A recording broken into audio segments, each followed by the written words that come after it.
सगळ्यांना नम्रतापूर्वक नमस्कार। इतक्या मोठ्या संख्येने तुम्ही सगळेजण आलात, शॉर्ट नोटीसवर आलात, मनापासून धन्यवाद। तुम्हा सगळ्यांना आज आपण इथे का जमलोय हा विषय माहिती आहेच आहे। बीड जिल्ह्यातील माननीय आमदार श्री सुरेश धस यांनी काल प्रसार माध्यमांशी बोलताना जी काही टिप्पणी केली त्या संदर्भात तीव्र निषेध व्यक्त करण्यासाठी आज मी तुम्हा सगळ्यांसमोर आलेली आहे।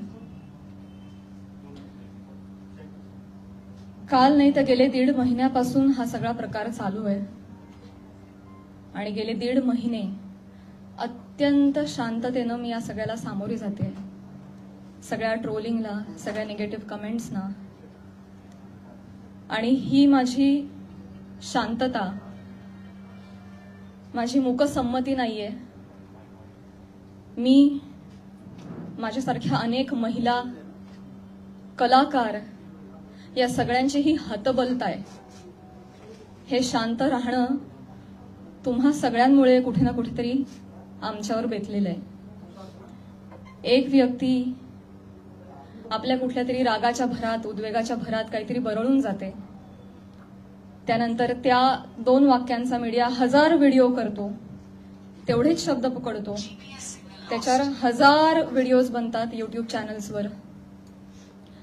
मग एका सेलिब्रिटीला त्याच्यावर वक्तव्य करणं भाग पाडलं जातं, मग ती बोलते, मग परत पहिल्या व्यक्तीला वाटतं आता आपण बोललंच पाहिजे, मग ती परत व्यक्ती बोलते, मग आता परत बोलणं क्रमप्राप्त होतं कारण आता नाही बोलली का, गप्प बसली का, मागे हटली, मग ही परत व्यक्ती बोलते। ही चिखलफेक चालू राहते, महिलांची अब्रू निघत राहते आणि सगळ्यांचं मनोरंजन होतं।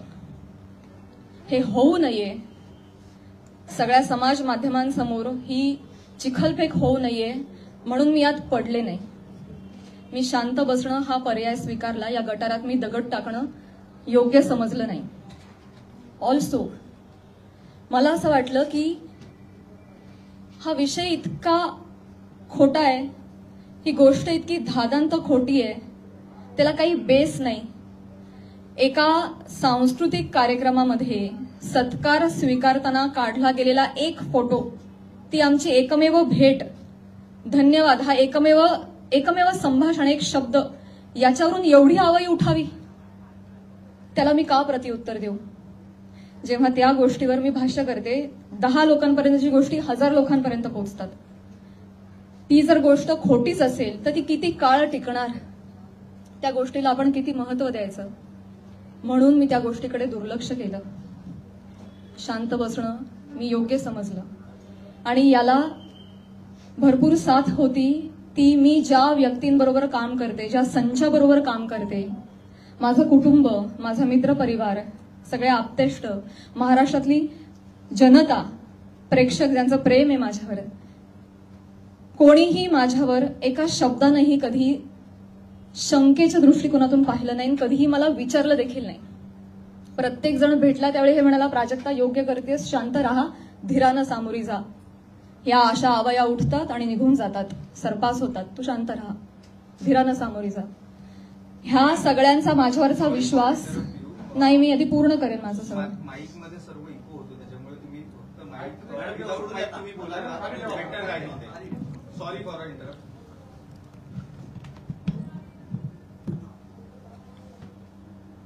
तर ह्या सगळ्या ज्या आवया असतात, जशा निघतात तशाच निघून जातात,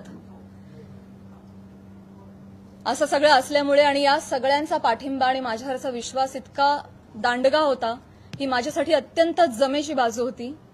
त्यामुळे मला माझ्या चारित्र्यावरचं एक्सप्लेनेशन द्यायला समोर यावं अशी गरजच वाटली नाही।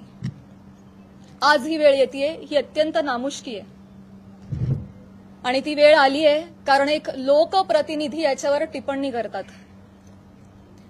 एखादी रूमर आहे, रूमरचंही खरं त्याला स्थान नाहीये, पण एखादी असंच उठलेलं वावटळाविषयी जेव्हा लोकप्रतिनिधी, जे लोक ज्यांना आपण जनतेनं निवडून दिलंय, आपले प्रश्न विधिमंडळात जाऊन त्यांनी आपले प्रश्न मांडावेत, आपल्यासाठी न्याय मागावा, आपल्या हक्कांचं रक्षण करावं, आपलं रक्षण करावं, अशी ज्यांच्याकडून आपली अपेक्षा आहे, अशी मंडळी जेव्हा आपल्यावर चिखल फेक करतात तेव्हा ही गोष्ट गांभीर्यानं घेण्याची वाटली मला, आणि म्हणूनच आज मी तुम्हा सगळ्यांसमोर आले. काल जर हे असं बोलले नसते तर मी तशी शांत बसले होते आणि मी याच्यावर कधी कधी भाष्य केलं नसतं.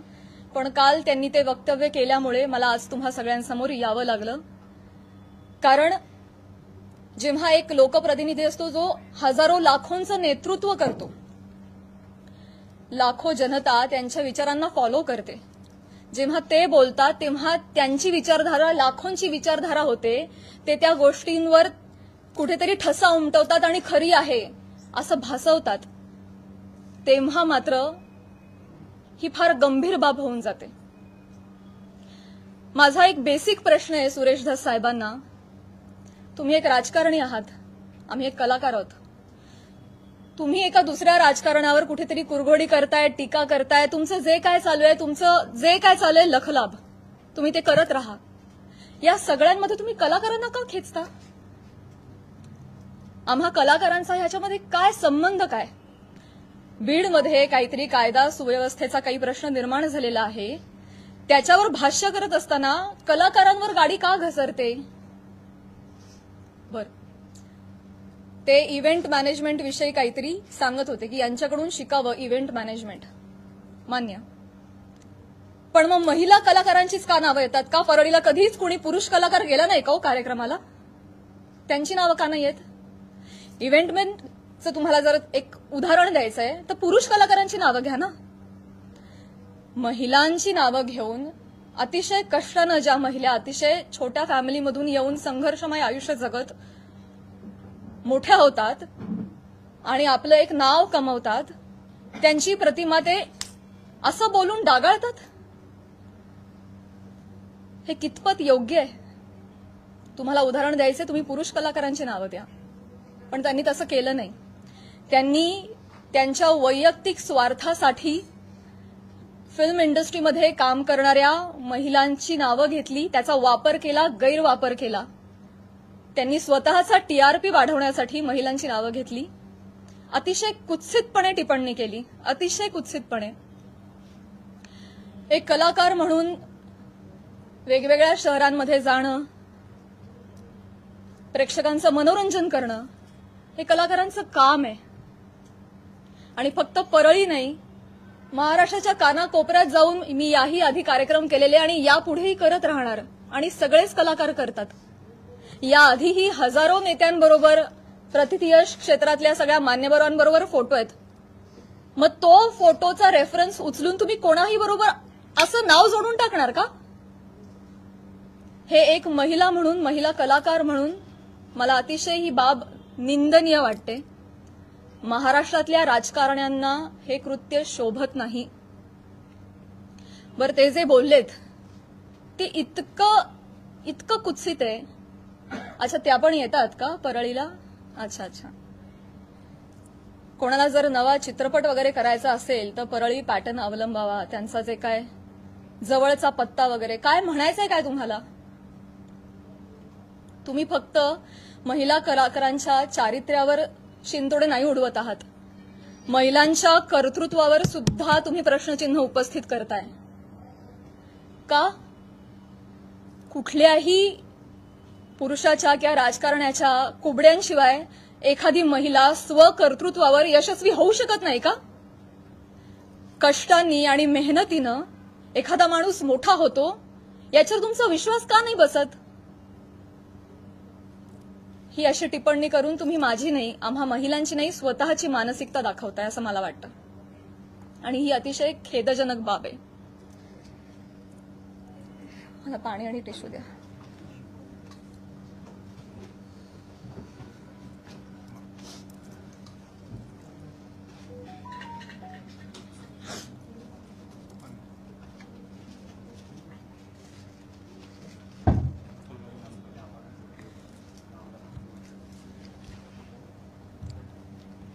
महिलांची अब्रू, इस्पेशली फिल्म इंडस्ट्रीमधल्या महिलांवर फार सॉफ्ट कॉर्नर, फार सॉफ्ट टार्गेट, कोणी यावं, पटकन नावं घेऊन जावं. तुम्ही तुमच्या राजकारणासाठी, मी विनंती करते, तुमच्या वैयक्तिक राजकारणासाठी तुम्ही फिल्म क्षेत्रामधल्या महिलांच्या नावाचा गैरवापर करणं बंद करावं अशी मी त्यांना विनंती करते. आणि ज्या कुत्सितपणे त्यांनी टिप्पणी केली आहे या सगळ्या गोष्टीचा प्रसार माध्यमांसमोर हशा पिकवण्यासाठी त्यांनी उपयोग केलेला आहे. हे वागणं महाराष्ट्रातल्या राजकारण्यांना शोभत नाही. ही अतिशय निंदनीय बाब आहे.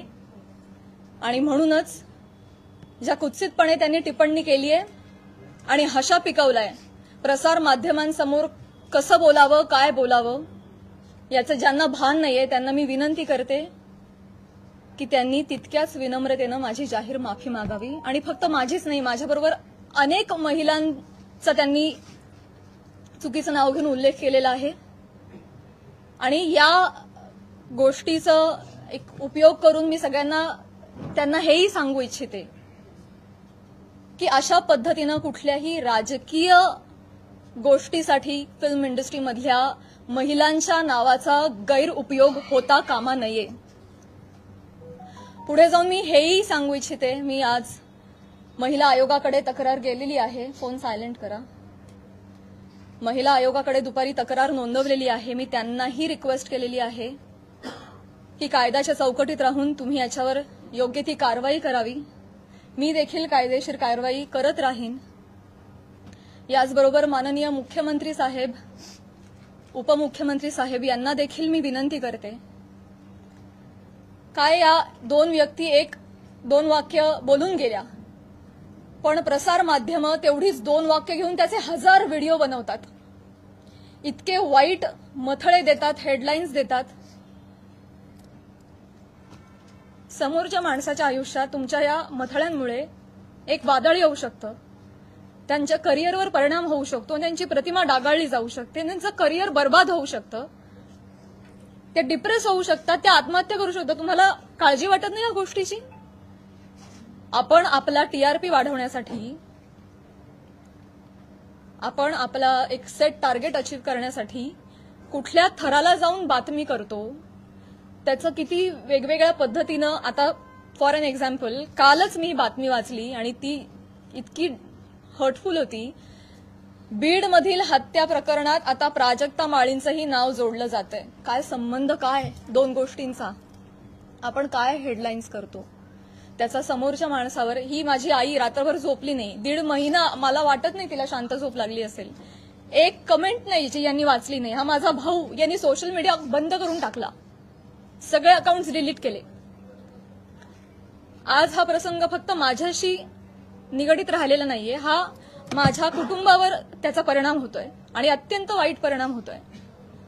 समाजामध्ये अशा पद्धतीनं प्रतिमा डागाळली जाणं एका मुलीची आणि स्पेशली फिल्म क्षेत्रामध्ये काम करणाऱ्या मुलीची ह्याला तोंड देणं अजिबात सोपी गोष्ट नाहीये.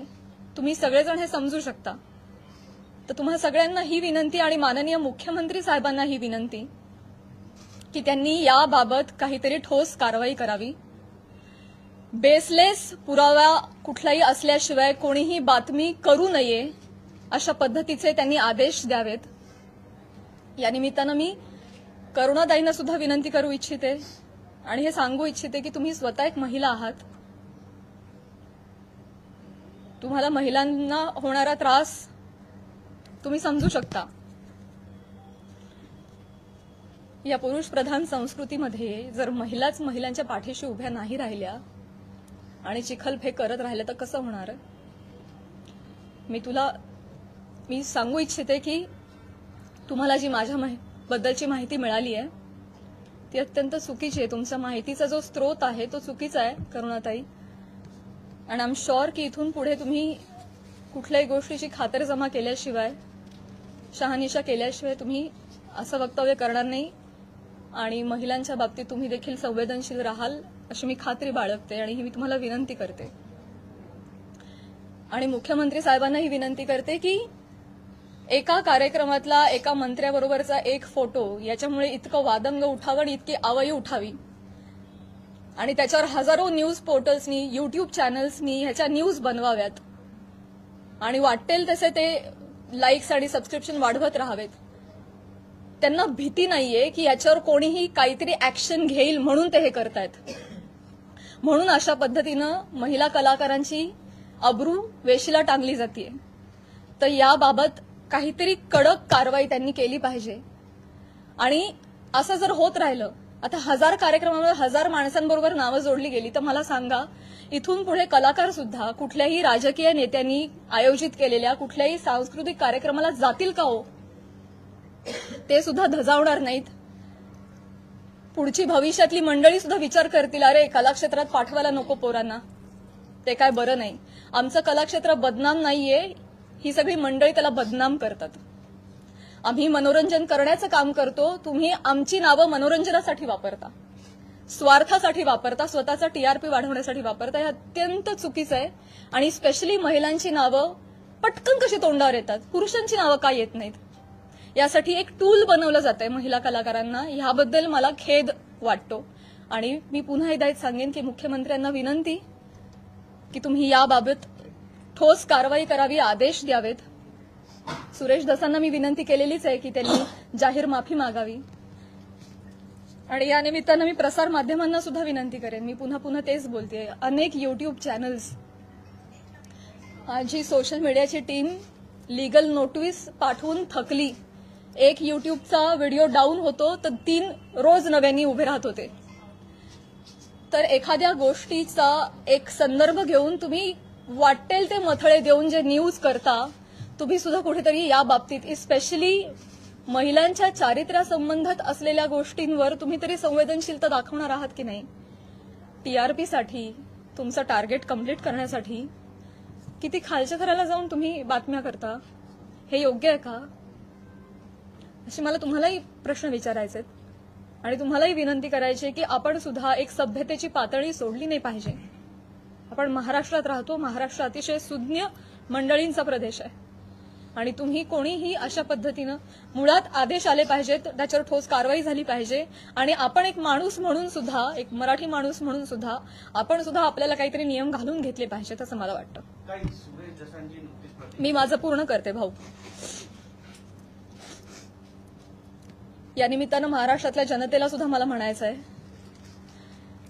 की आपण आता एआयच्या जमान्यात आहोत. सोशल मीडियावर वाटेल तसे लोक व्यक्त होतात. मॉर्फ करणं, video, photo, call recordings, fake generate करणं, फेक चॅट्स करणं, हे अतिशय सोपं आहे. डाव्या हाताचा मळ आहे. आता हे फार अवघड नाही राहिलेलं आहे. तर महाराष्ट्रातल्या जनतेनं सुद्धा सतसत विवेक बुद्धी जागरूक ठेवावी. आणि आपण सोशल मीडियावर कसे व्यक्त होतो याची सभ्यता पाळावी. आपल्या आई बहिणीच्या बाबतीत जर अशी गोष्ट घडली असती तर आपण असं लिहिलं असतं का, असं त्यांनीही विचार करावा. सारासार विचार करून व्यक्त व्हावं. सगळ्यांनीच ही जी बाब आहे ती अतिशय गांभीर्यानं घ्यावी. इथे मी फक्त माझ्या न्यायासाठी नाही बोलत आहे. इथे मी आज सगळ्या सिने क्षेत्रात, कला क्षेत्रात काम करणाऱ्या सगळ्या महिलांच्या वतीनं बोलतीये. आज त्यांचं प्रतिनिधित्व करते असं मी म्हणेन की समाजामध्ये उजळ माथ्यानं जगण्यासाठी आम्हाला एक फ्रीडम असलं पाहिजे, एक मान सन्मान ठेवला गेला पाहिजे. यासाठी तुम्ही सुद्धा ती डिग्निटी पाळणं गरजेचं आहे आणि तो मान सन्मान देणं गरजेचं आहे असं मला वाटतं. आणि तुम्ही ते कराल अशी मी आशा व्यक्त करते. एक प्रश्न असा होता, आता आपण ज्या पद्धतीने आता एकच प्रश्न आहे, काही सुरेश दास महिला आयोगाकडे आपण अच्छा ओके, 1 बाय 1 जाऊया. महिला आयोगाकडे प्राजक्ता माळींची माफी मागणार नाही. सुरेश दास म्हणताय प्राजक्ता माळींची मी जाहीर माफी मागणार नाही. मी त्यांना मागणी केलेली आहे. त्यांनी ज्या कुत्सितपणे हशा पिकवण्यासाठी हा मुद्दा उचललाय, ज्याला काही बेस नाही, तर मी मागणी केलेली आहे.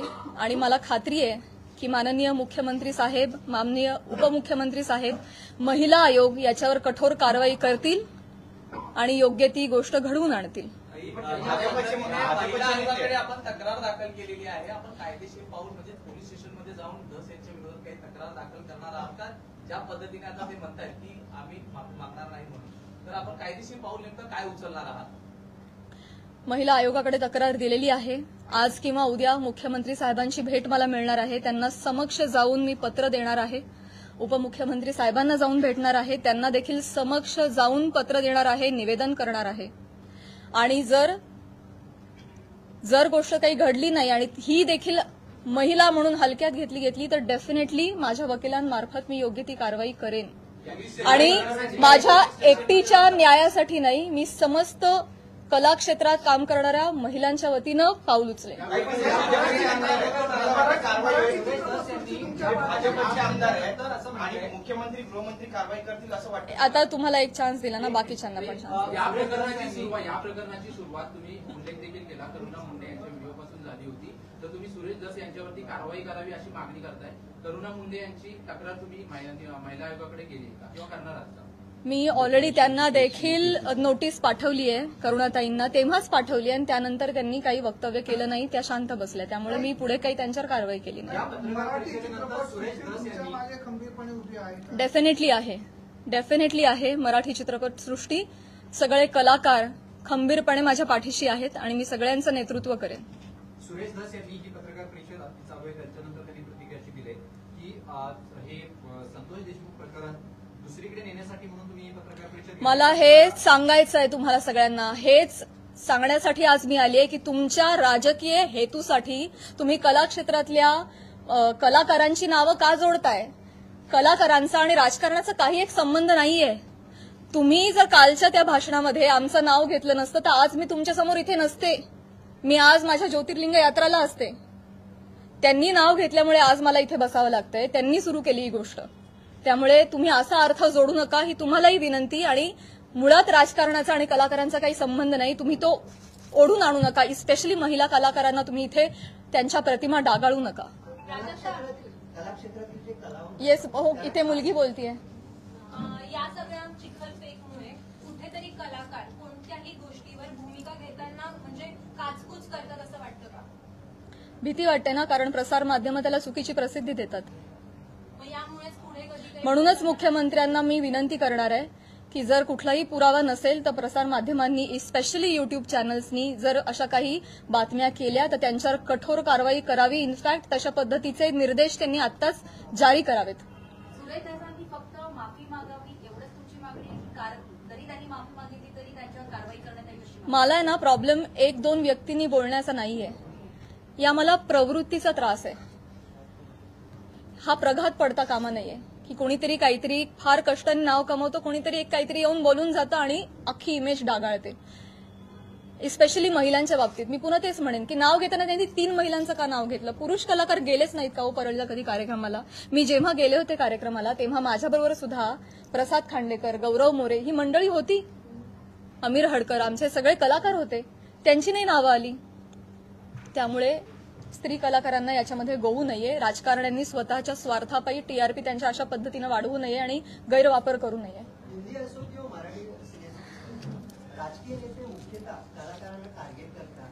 हे हेतुपुरस्सर किंवा जाणीवपूर्वक वक्तव्य केल्यानंतर त्यांना प्रसिद्धी मिळते. मला हे माहिती नाही ते देण्यासाठी असं वक्तव्य होतं असं वाटतंय का? आणि याचा पाठपुरावा म्हणून तुम्ही कलाकारांची काही संघटना बांधणार का किंवा त्यांना एकत्र आणणार का आगामी काळात? मला हेच म्हणायचं आहे की ते काहीतरी बोलून जातात, एक काहीतरी वल्गना करून जातात. खरं तर त्यांनी अशा पद्धतीच्या वल्गना हाणून पाडल्या पाहिजेत एक लोकप्रतिनिधी म्हणून, पण ते त्याला हवा देतायत ही गोष्ट चुकीची आहे.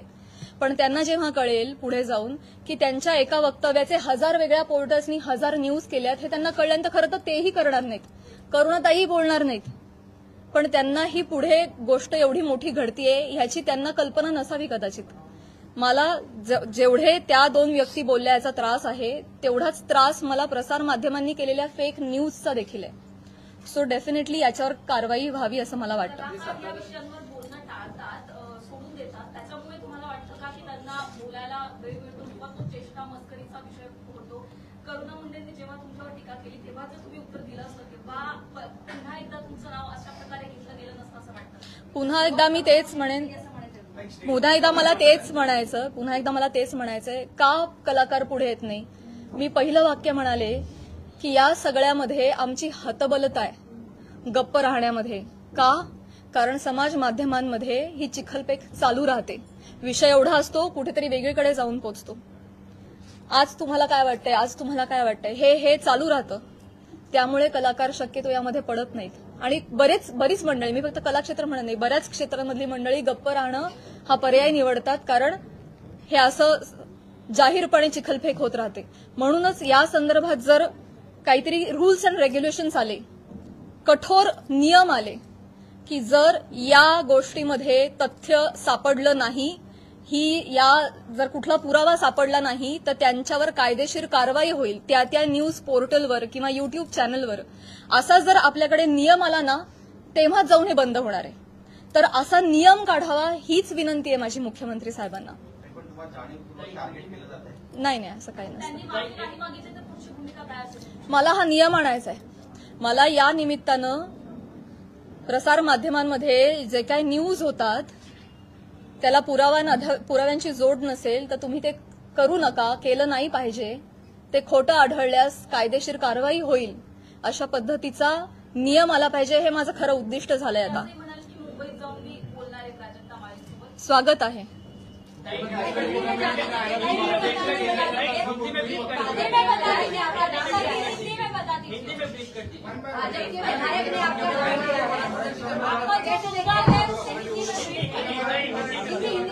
ओके.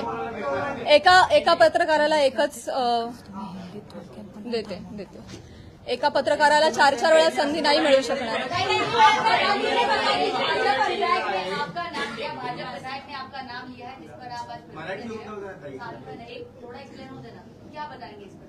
सगळ्यात शेवटी हिंदी बोलू, मराठी अजून 1-2 प्रश्न घेते. सगळ्यात तुम्ही एक प्रश्न विचारला ना? नक्की विचारला नाही. माईक खाली त्यांनी असं देखील म्हटलंय की मी असं कोणतंही ऑब्जेक्शन घेण्यासारखं वक्तव्य बोललेलो नाही आणि माझ्यासाठी प्राजक्ता माळी हा विषय संपलेला आहे असं देखील वक्तव्य केलेलं आहे. काय सांगा? मी ते बघितलं नाही, परंतु अच्छा त्या पण आल्या का, येतात का परळीला? अहो परळीला नाही, सबंध महाराष्ट्रात फिरतो आम्ही, देशाबाहेरही कार्यक्रमाला जातो. परळी पॅटर्न, जवळचा पत्ता, तुम्हाला जर चित्रपट बनवायचा असेल तर परळी पॅटर्न म्हणजे म्हणायचं काय? हे डेफिनेटली अतिशय निंदनीय वाक्य आहेत, अतिशय डिरोगेटरी आहेत. या मागचा सूचित अर्थ कळू नये इतका महाराष्ट्र आणि मी दुधखुळी नाहीये. त्यांना जे आडून बोलायचं होतं हे सगळ्यांना कळतंय. त्यामुळे परळीला येतात म्हणजे मी काहीच बोलू नये असं नसतं. नुसतं ताई म्हणून काही होत नाही. त्याच्या अवतीभवती तुम्ही जे हातवारे करता, तुमचे जे हावभाव असतात, एका महिलेचं चारित्र्य एवढ्या रिॲक्शननी सुद्धा डागाळू शकतं. समाज माध्यमांसमोर, प्रसार माध्यमांसमोर हशा पिकवण्यासाठी त्यांनी हा मुद्दा वापरलाय. तो डेफिनेटली अतिशय निंदनीय आहे, अतिशय खालच्या पातळीचा आहे आणि तो चुकीचा आहे, याचा मी निषेध करते. क्लॅरिफिकेशन देताना नेहमी महिलाच का देतात? तुम्हाला वाटत नाही का ज्यांच्याशी नाव जोडलं जातं त्यांनी सुद्धा हे दिलं पाहिजे? आतापर्यंत बॉलिवूडमध्ये सुद्धा अशा अनेक गोष्टी घडलेल्या आहेत, पण महिलाच टार्गेट का होते याच्यावर तुम्हाला काय वाटतं? हाच माझा प्रश्न आहे. हाच माझा प्रश्न आहे मुख्यमंत्री साहेबांना सुद्धा, की हे महाराष्ट्रामध्ये एक निर्भेळ वातावरण कलाक्षेत्रातल्या महिलांच्या बाबतीत असलं पाहिजे आणि आम्ही सॉफ्ट टार्गेट होता कामा नये. कुठल्याही राजकीय व्यक्तींच्या स्वार्थापायी आमच्या नावांचा गैरवापर झाला नाही पाहिजे, हीच तर माझी विनंती आहे. आणि हे दुःख आहे, आज मला माझ्या चारित्र्याच्या क्लॅरिफिकेशनसाठी प्रेस कॉन्फरन्स घ्यावी लागते. हीच निंदनीय गोष्ट आहे. हे महाराष्ट्रात होत आहे, सावित्रीच्या लेकींबाबत होत आहे. मला याचं दुःख आहे. करुणा मुंडेंनी ज्या पद्धतीने सुरुवात केली किंवा सुरेश दसनी ज्या पद्धतीने सुरुवात केली, पण ह्या सगळ्या घोटाळ्यामध्ये ज्या व्यक्तीसोबत नाव जोडलं गेलं, परळीच्या एका व्यक्तीसोबत नाव जोडलं गेलं, तर तुला असं नाही वाटत का की त्या व्यक्तीकडून सुद्धा काहीतरी वक्तव्य आलं पाहिजे की जे काही चालू आहे त्याच्या? नाही, मला नाही वाटत. नाही. मुख्यमंत्री देवेंद्र फडणवीस सुरेश दसांवरती कारवाई करतील असं वाटतं का तुमच्या पिढीनंतर? मी म्हटलं ना, त्यांनी माफी मागणं, त्यांनी बोलणं, त्यांना हा प्रकार चुकीचा आहे हे कळलं पाहिजे. त्याचे परिणाम काय होतात हे कळलं पाहिजे आणि पुढे जाऊन या बाबतीत कठोर नियम झाले पाहिजेत. हे आता माझं मोठं उद्दिष्ट आहे. एका व्यक्ती संदर्भात तेवढा मुद्दा, त्यांची माफी, एवढा छोटा विचार मी नाही करणार. या बाबतीत काहीतरी कठोर निर्णय झाले पाहिजेत, काहीतरी रूल्स अँड रेग्युलेशन्स बसले पाहिजेत. इथून पुढे कुठल्याही महिला कलाकाराला, ही मी आज ह्या सगळ्या गोष्टीची पार्श्वभूमी घेऊन म्हणते, भविष्यात मला किंवा कला क्षेत्रात काम करणाऱ्या कुठल्याही महिलेला अशा पद्धतीच्या गोष्टींना सामोरं जायची वेळ येऊ नये यासाठी मी प्रयत्न करेन. आता तुम्ही म्हणाला की कला राजाश्रय मिळालेले मुख्य होते आणि असंही म्हणाला की महाराष्ट्रात आम्ही जर नाहीच फिरलो रसिकांचं कसं मनोरंजन होणार? अगदी बरोबर आहे, पण तुम्ही बाहेर नाही गेला तर त्याचं तुमचं नुकसान आहे, तुमचीच कला जनतेसमोर येणार आहे. असं वाटत नाही तुम्हाला? मला प्रश्न नाही कळला. ठीक आहे ठीक आहे ठीक आहे. कलेला राजाश्रय मिळाल्यानंतरच ती कला मोठी होते.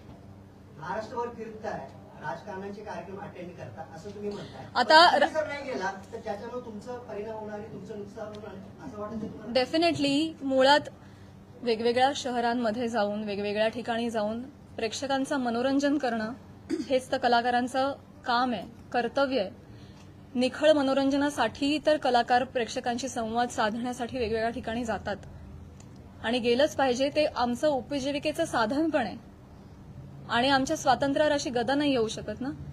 त्यामुळे कलाकार धर्म आम्ही पाळतोय, पण त्याचा असा पद्धतीनं चुकीचा अर्थ काढणं हे क्लेशदायक आहे. तेव्हाच कला मोठी होईल जेव्हा त्याला राजाश्रय मिळेल. मिळाली पाहिजे, म्हणूनच म्हणते रूल्स एंड रेग्युलेशन्स आणा. जी नहीं ठीक है ठीक है, नहीं ठीक है ठीक है.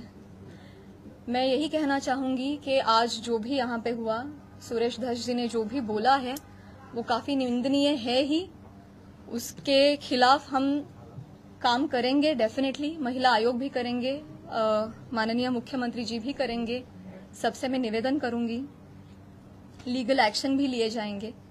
लेकिन इसके परे जाके मैं ये रिक्वेस्ट करना चाहूंगी गवर्नमेंट से कि जो भी एक दो व्यक्ति कुछ बोल जाते हैं, उसके बाद जो हजारों न्यूज चैनल्स, यूट्यूब चैनल्स जो ब्रेकिंग न्यूज बनाते हैं और फेक न्यूज बनाते हैं विदाउट एनी स्ट्रॉन्ग प्रूफ्स, उसके खिलाफ कुछ स्ट्रॉन्ग एक्शन ली जाए, उस पे कुछ रूल्स एंड रेगुलेशंस बनाए जाए.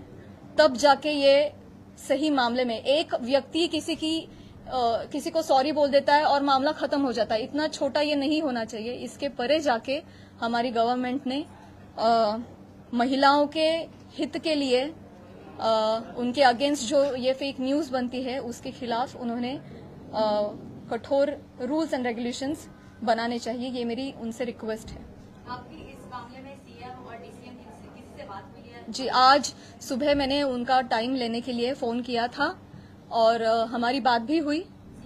जी जी, और उन्होंने भी ये बोला कि ये नॉनसेंस मैं भी बिल्कुल टॉलरेट नहीं करूंगा और मैं आपको प्रेस कॉन्फ्रेंस लेने से नहीं रोकूंगा. आप प्लीज जाइए, प्रेस कॉन्फ्रेंस लीजिए.